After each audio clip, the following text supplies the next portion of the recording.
최대 대출 가능 금액 산정해 봅시다. 요거 계산 문제 나오면 다 맞춰야 돼요. 맞출 수 있습니다. 눈만 크게 뜨면. 작년에는 주택 나왔습니다. 주택 매우 쉽게. 작년에는 주택이 나오는데 매우 쉽게 주는데 어떻게 주냐면 요 내용이 예전에 24회 때인가 출제했던 내용하고 똑같아요. 숫자도 다 똑같아요. 다만 하나만 추가해 줬을 뿐이에요. 추가적으로 얼마 빌릴 수 있습니까? 똑같은 걸 낸 겁니다. 실제로는. 작년에는 주택 냈어요. 주택. 그럼 주택 냈으면 올해는 상가가 나올지 주택이 나올지 모릅니다. 왜냐면 여기에 상가가 나오면 그 다음 연도는 거의 주택이었어요. 주택. 근데 주택이 나오면 또 주택이 나올지 그 다음에 상가가 나올지 그게 계속 출제 패턴을 보면 잘 잘 모르겠거든요. 근데 상가 나오면 그 다음에 주택인데 작년에 주택이 나왔으니까 올해는 상가가 나올지 주택이 나올지 알 수가 없었습니다. 작년에 상가가 나왔으면 제가 올해는 상가하지 마세요. 주택만 하세요. 이렇게 할 건데 근데 주택이 나와서 올해는 주택이 또 나올 수도 있고 상가가 나올 수도 있고 여러분 좋겠네. 두 개 다 하니까 이제 얼마나 좋지. 그렇지. 그잖아요. 그렇지 않습니까? 그럼 이제 주택도 해보고 상가도 해볼 건데 이 주택이 더 잘 나와요. 주택이 2번 나오면 상가는 1번 나온다. 이렇게. 자 갑시다. 그러면 이 주택에서 이론적으로 기각할 게 있고 상가는 이론적으로 한 번도 출제한 적이 없어요. 주택에서 이론적으로 출제하면 지문 주는 거지 이것만 가지고 단독 이러지 않는 거예요. 제가 주택을 담보로 해서 돈 빌리러 가면 은행이 마구잡이로 돈 빌려주는 게 아니라 은행은 주택담보대출에 대한 기준이 있어요. 그 기준이 2개라는 소리예요. 대출 기준은 대부비율, 다른 말로 담보인정비율 이게 하나 있고 그 다음에 은행이 뭐라 하냐면 제가 주택담보대출을 원하러 가면 당신 연봉은 얼마예요? 그렇게 물어봐요. 당신 연봉은? 그게 총부채 상환비율, 차주 상환능력, 소득 부채 비율 또는 여기다 소득 대비 이렇게 넣어도 상관없고 대비 부채 비율 이렇게 불러요. 그럼 이 세 가지가 똑같은 말이야. 자, 이게 지랄 같은 거야. 분산의 개론은. 이게 총부채 상환비율 그러면 좋을 텐데 차주 상환능력이니 소득 대비 부채 비율이니 이렇게 한다고. 부채 서비스 하면 좋을 텐데 부채 서비스를 원리금 상환액이니 저당 지불액이니 할부금이니 월부금이 이따위로 부르니까. 그럼 이제 우리 시험은 이론적으로 나왔던 게 이거잖아요. 대부비율 기준은 무엇을 기준으로 돈을 빌려줍니까? 대부비율은 담보되는 주택의 가격 가지고 돈 빌려주겠다는 소리예요. 이거 모른다 하더라도 금방 알 수 있잖아요. 대부비율이 60%다. 그런데 10억짜리 주택을 담보로 제공했다. 그럼 얼마 빌려준다? 6억. 대부비율이 60%다. 담보인정비율이 60%다. 그런데 10억짜리다. 그럼 얼마 빌려준다? 6억 빌려준다. 그럼 이 6억은 주택 가격을 기준으로 대출액을 결정하겠다는 소리잖아요. 그게 지문 한번 나왔죠. 대부비율 기준, 담보인정비율 기준은 주택 가격을, 담보로 제공되는 자산의 가격을, 담보로 제공되는 부동산의 가격을 기준으로 대출액을 결정한다. 됐습니까? 이렇게. 자, 그러면 이것만 있는 게 아니라 내가 돈 빌리려고 하면 당신 소득은 얼마인데 이렇게 물어본다. 그러면 총부채 상환비율을 기준하는 게 있는데 이 총부채 상환비율은 나의 소득, 차입자의 소득을 기준으로 대출을 결정했다는 소리예요. 그게 시험 지문이었잖아요. 대부비율은 담보로 제공된 주택 가격을 기준으로 대출을 결정한다. 맞습니까? 그렇지? 총부채 상환비율은 차입자의 소득을 가지고 대출을 결정한다. 됐죠? 그게 이론적으로 나왔던 지문이에요. 이론적으로 나왔던 지문. 그럼 이 유흥자 비율이 대부비율이잖아요. 그럼 대부비율은 차입자의 소득과는 관련이 있다 없다? 없고 차입자의 소득 안 보겠다. 오로지 담보주택의 가격 보이고 대출액이 결정하겠다. 자, 이론적으로 나왔던 거 이제 마무리하고 이제 계산 문제 가볼까요? 주거용 부동산의 대출 기준은 첫 번째 대부비율. 대부비율은 담보로 제공되는 주택 가격 가지고 대출을 결정하겠다. 또 하나는 소득 가지고 차입자의 소득 가지고 대출을 결정하는 것보다 총부채 상환비율. 그럼 반대로 낼 수 있겠잖아요. 총부채 상환비율은 주택 가격을 기준으로 대출을 결정하고 대부비율은 차입자의 소득 가지고 대출액을 결정한다. OX, X. 됐죠? 이렇게. 자, 이제 계산. 그러면 생각해봐요. 애울 게 없다니까요. 애울 게 없고 여기 보면 이거 막 애워야 될 것 같지만 전혀 애울 게 없어요. 대부비율 기준은 뭘 가지고? 주택 가격 가지고 대출을 결정하겠다. 그럼 여기 책에는 이 대부비율을 이제 수식을 가지고 이 공식을 유도했는데 그거 다 필요 없어요. 필요 없고 이건 이제 필요 없는 거고 대부비율은. 그러면 대출 받는 금액은 대부비율 기준은 주택 가격 가지고 대출을 결정하겠다. 이 주택 가격에다 뭘 써먹겠다? 대부비율을 써먹겠다는 소리예요. 아까 우리 이거 했잖아요. 내가 10억짜리 부동산을 담보로 잡히고 돈을 빌리는데 대부비율이 60%다. 60%. 그러면 대출액이 얼마입니까? 그러니까 6억이라고 다 대답하거든요. 6억이라고? 그럼 20억짜리인데 대부비율이 60%다. 그럼 얼마입니까? 12억이다. 다 대답하거든요. 그러면 6억은 어떻게 나왔을까? 곱했잖아요. 그러면 대부비율 기준으로 가면 주택가격에다가 대부비를 곱해준다. 그럼 결국은 주택가격에다가 대부비를 써먹었다는 소리죠. 이게 하나 나왔습니다. 그러면 총부채 상환비율을 기준은 총부채 상환비율 기준은 대출액을 결정할 때 총부채 상환비율을 써먹겠다 안 써먹겠다? 써먹겠다. 근데 총부채 상환비율은 무엇을 기준으로? 차입자의 소득을 기준으로. 그래서 여기 이제 총부채 상환비율을 기준으로 대출액을 결정할 때 차입자의 소득에다가 총부채 상환비율을 써먹었잖아요. 이렇게? 그럼 차입자의 소득에다 총부채 상환비율을 곱하면 대출액이 나옵니까? 아니요. 대출액이 나온 게 아니라 내가 갚을 능력이 있는 원리금 상환액이 얼마인가? 이 원리금 상환액이 산정돼요. 그럼 이 원리금 상환액을 가지고 대출액을 결정합니다. 공식을 유도하는 순간 그 유도하는 순간 아 저렇게 되구나 그렇구나 저렇게 돼서 저렇게 되구나 이걸 이해하면 좋을 텐데 여러분이 공식을 유도하는 순간 미쳐버리겠어 이렇게 한다고. 그러니까 공식 유도 안 한다고. 않고 주택이든 상가든 최대 대출 가능 금액 구할 때 주택 상가 최대 대출 가능 금액 구할 때 마지막으로 나오는 게 뭘까? 저당 상수예요. 마지막에 나오는 게. 그러니까 저당 상수가 마무리하는 거예요. 그럼 봐요. 원리금 상환액을 산정하고 그 원리금 상환액을 저당 상수로 나누면 유흥자액이 나오는 거야. 유흥자액. 그러니까 주택이든 상가든 마무리는 뭐라 한다? 저당 상수로 한다.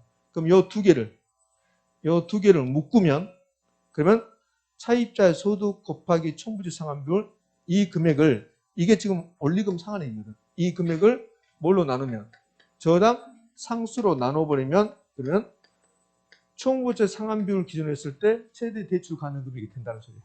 그러니까 대출 가능 금액이 된다는 소리죠. 일단 최대의 말 들어가 좀 빠지는 게 더 적절할 때 뭐 넣어도 상관없겠지만 그래서 이 두 개를 묶으면 소득에다가 총부채 상환비율 곱하고 이렇게 구한 금액을 뭐로 나눈다? 저당 상수로 나눈다.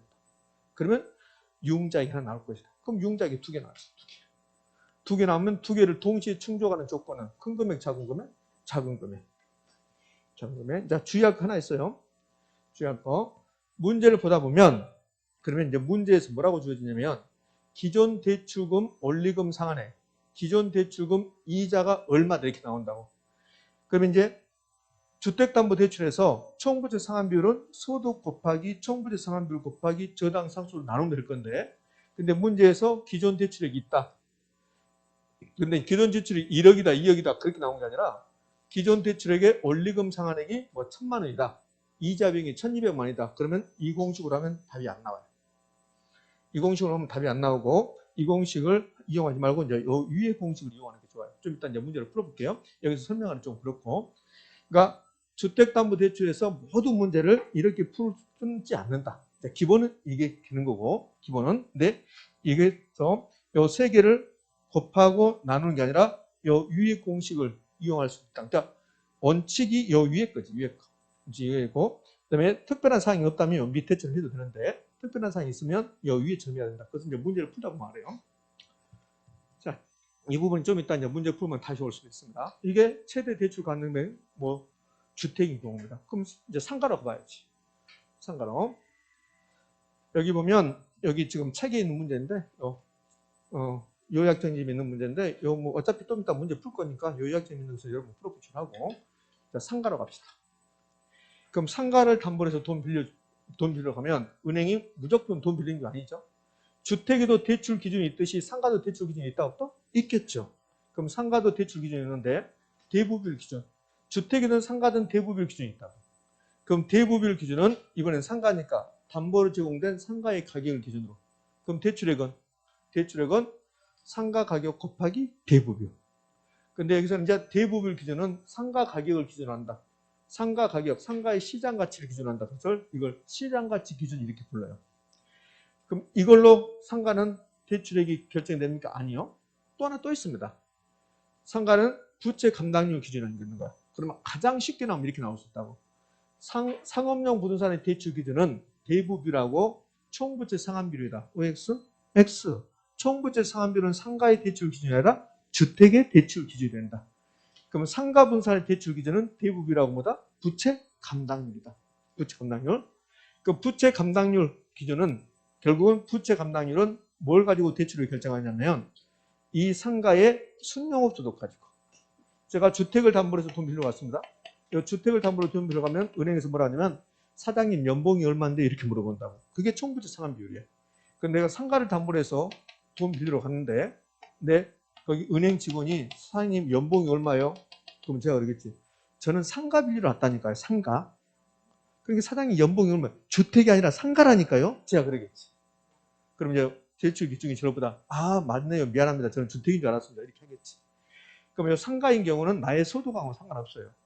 그럼 뭘 가지고? 이 상가의 소득이야. 상가의 소득. 이 상가가 소득을 많이 창출하면 돈을 많이 빌려주겠다는 소리예요. 이 상가의 소득이 순영업 소득이에요.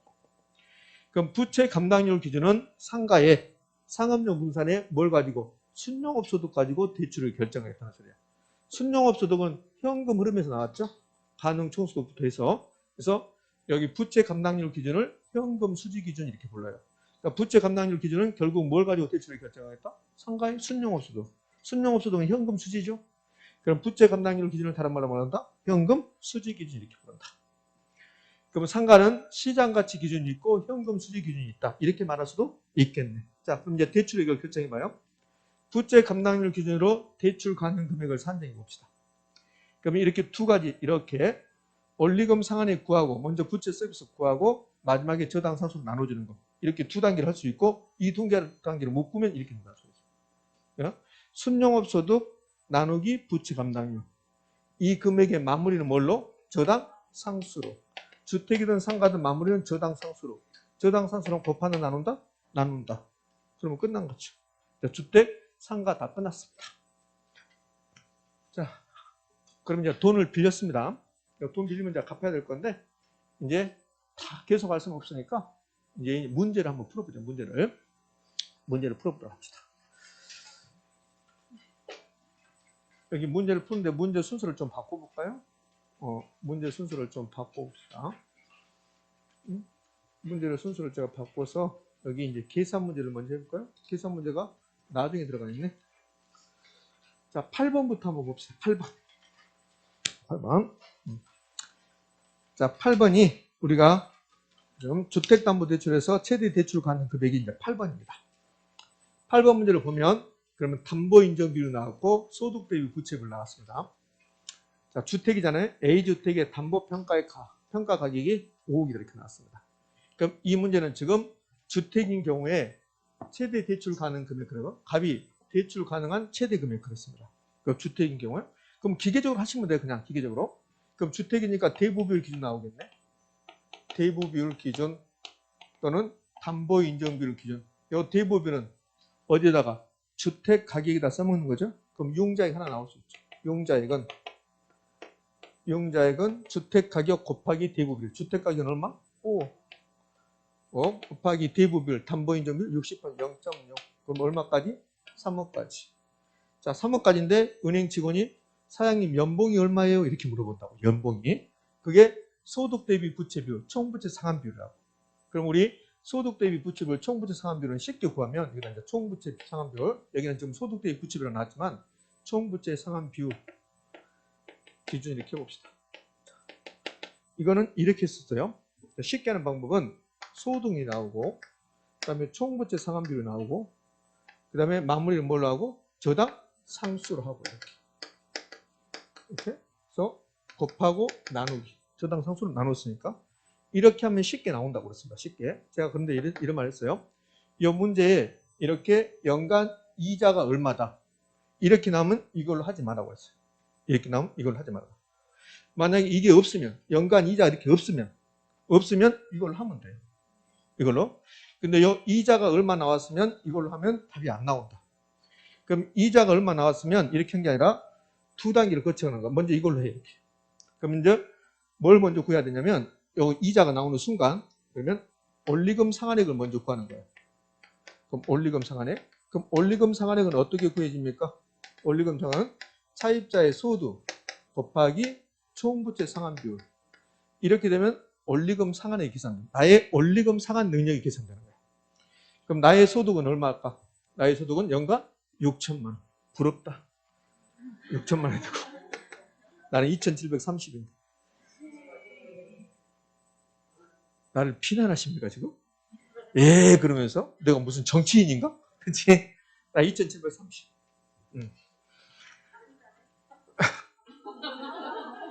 자, 수업에 집중하시기 바랍니다. 자, 6천만 원이죠? 총부채 상환 비율. 총부채 상환 비율이 무슨 비율? 소득 대비 부채 비율. 그럼 곱하기 0.5. 그러면 3천만 원. 이 국가가 나에게 너는 1년에 3천만 원 갚을 능력이 있습니다. 이렇게 한 거야. 이 3천만 원 갚을 능력이 범위 내에서 돈 빌려주겠다는 소리야. 그런데 내가 한 1년에 갚을 능력이 3천만 원 받았는데 근데 이미 다른 대출, 내가 다른 사업을 하면서 대출을 받았어요. 그래서 연간 1,200만 원의 이자를 상환하고 있다. 그럼 3천 중에서 1,200을 써버렸다는 소리야. 의미하셨습니까? 국가에서 나의 1년 동안 원리금 상환 능력을 3천으로 봐준 거야. 근데 이미 내가 얼마 써버렸어요? 1,200을 썼어요. 거기서 1,200을 빼는 거야. 1,200을 빼면 그러면 남아있는 나의 여력은 얼마요? 1,800. 그 1,800에 맞게끔 돈을 빌려주겠다는 소리야. 그러면 남아있는 금액이 얼마입니까? 1,800인데 이 1,800이 대출액이 아니라 이걸 뭐로 나눈다? 저당 상수로 나누는 거야. 저당 상수. 그럼 이제 융자액은 1,800 나누기 뭐다? 저당 상수. 그러면 융자액이 나오는 거야. 융자액. 의미하셨습니까? 자, 그러면 1,800 저당 상수는 몇이 되고 저당 상수는 0.1. 저당 상수는 10번 중에 7번이 0.1이에요. 빨리 계산하는 소리게. 그럼 저당 상수가 0.1이니까 0.1로 나누면 1억 8천이 되죠. 1억 8천. 1억 8천. 자, 그러면 여기 3억 1억 8천 중에서 큰 금액, 작은 금액? 작은 금액. 그럼 답은 몇 번입니까? 4번. 의미하셨죠? 이렇게. 자, 됐습니다. 자, 그러면 만약에 이 문제에서 이게 없다고요. 이게 없어요. 아예 이게 없습니다. 이게 없다면 그러면 5천 곱하기 0.5 나누기 뭐요? 0.1. 그때는 얼마가 돼? 3억. 3억. 그럼 이제 대출 가능 금액이 3억이 되는 거예요.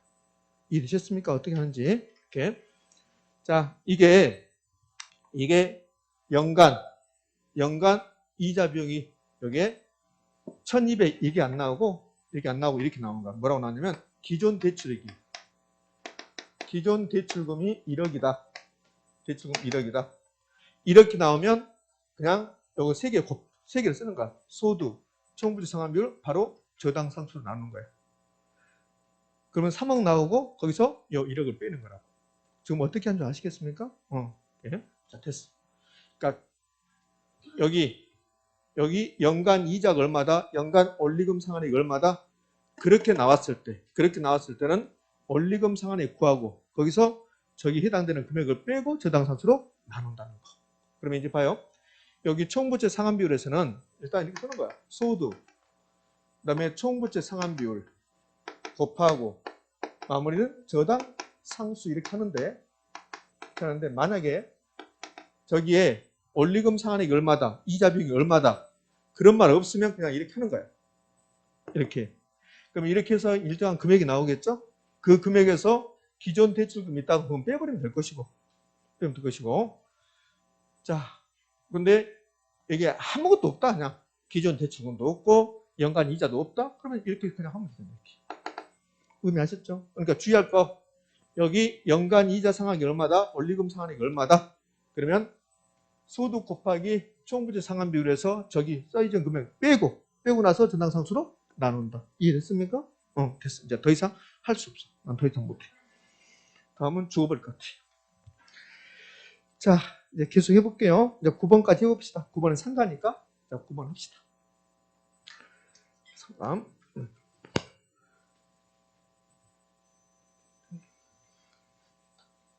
풀 수 있어요, 여러분들. 충분히 풀 수 있습니다. 올해는 어쩌면 상가가 나올 수 있어요. 상가가. 그래서 상가가 나오면 뭐 이 정도에 나오면 풀자고요.